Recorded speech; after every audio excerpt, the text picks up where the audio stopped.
জামাত ইসলামীর জনপ্রিয়তা দেখে এদেশের কিছু দল ইচ্ছায় তারা ফেলে পড়েছে। পিয়ার পদ্ধতিতে আগামী নির্বাচন দিতে হবে। হত্যা করেছে, এই হত্যার আমরা সুষ্ঠু বিচার চাই।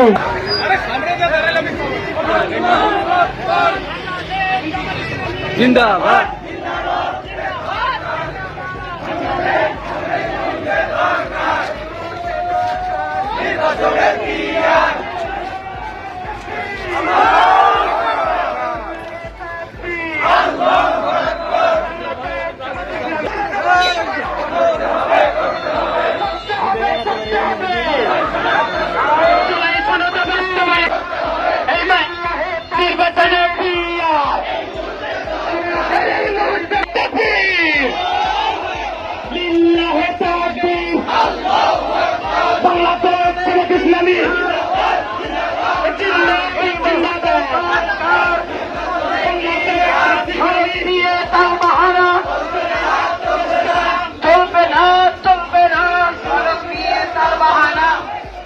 তোমার আমার অঙ্গীকার পূর্ণ করবে পিয়ার।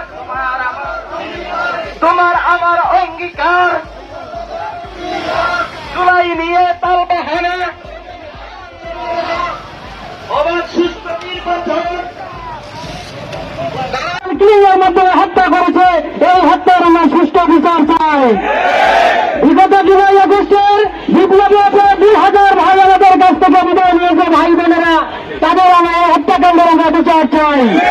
আগামী দিনে কোন প্রকার রাজনীতি আমরা মানব না, কোন প্রকার দুর্নীতি মানব না, কোন প্রকার সন্ত্রাসীদের আমরা ঠাঁই দেব না, কোন প্রকার অন্যায় আমরা মেনে নেব না।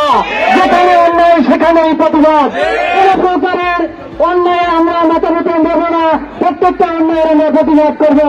এই মধ্যে আপনাদের সামনে জামাত ইসলামীর জনপ্রিয়তা দেখে এদেশের কিছু দল ইচ্ছায় তারা ফেলে পড়েছে।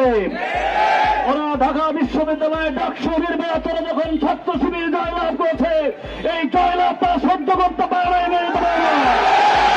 আবার জাহাঙ্গীরনগর বিশ্ববিদ্যালয়ে যখন 25টা সিটের মধ্যে যখন 20টা শিবির জিতে নিয়েছে, তখন তাদের আরো গর্জনা শুরু হয়ে যাবে বলেছে। ওরা বুঝতে পেরেছে এবারের বাংলাদেশ জামাত ইসলামীর বাংলাদেশ, দল দেখাশোন এবার দাঁড়িপাল্লার বাংলাদেশ। সুতরাং আমি আর বক্তব্য দিতে চাই না। আমাদের সাথে এত বড় এক আল্লাহ, হাতে আমাদের থাকবে দাঁড়িপাল্লা। আল্লাহ হাফেজ। আপনাদেরকে সংগ্রামী সালাম জানিয়ে আমার বক্তব্য শেষ করছি।